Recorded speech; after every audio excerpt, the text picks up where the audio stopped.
Oui, Monsieur le Président, Mesdames, Messieurs les ministres, mes chers collègues, c'est une soirée importante dans la lutte contre le réchauffement climatique qu'on a là. C'est sérieux le sujet dont on parle. On n'est pas ce soir en train de s'amuser. Le secteur du bâtiment, ça représente 44% de l'énergie consommée en France et ça émet plus de 123 millions de tonnes de CO2. C'est 23% des émissions de gaz à effet de serre. Et les personnes en situation de passoire thermique, c'est plus de 8 millions. C'est dire si l'urgence sociale et climatique vont de pair. Alors oui, pour nous, c'est une bonne nouvelle que ces deux amendements qui ont été adoptés contre la volonté du gouvernement, qui permettent de tripler les moyens investis dans la réhabilitation thermique.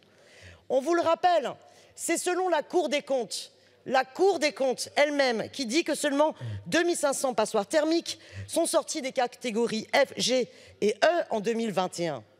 Alors l'amendement que je vous présente prévoit 250 millions d'euros en plus pour la prime Rénov'-Sérénité.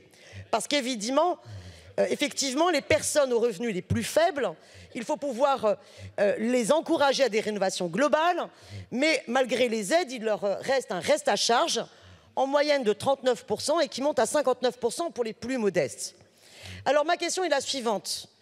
Est-ce que les deux amendements qui permettent d'augmenter à 12 milliards d'euros vont-ils être conservés vont-ils être conservés en cas de 49.3 et vont-ils, ou bien le 49.3 va-t-il devenir un 49.3 anti-climat s'il arrive dans les prochaines heures ou jours?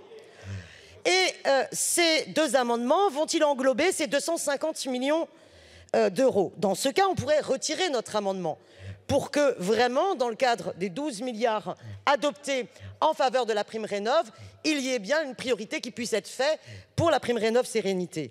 Et dernière chose, vous qui parlez de filière, pour développer une filière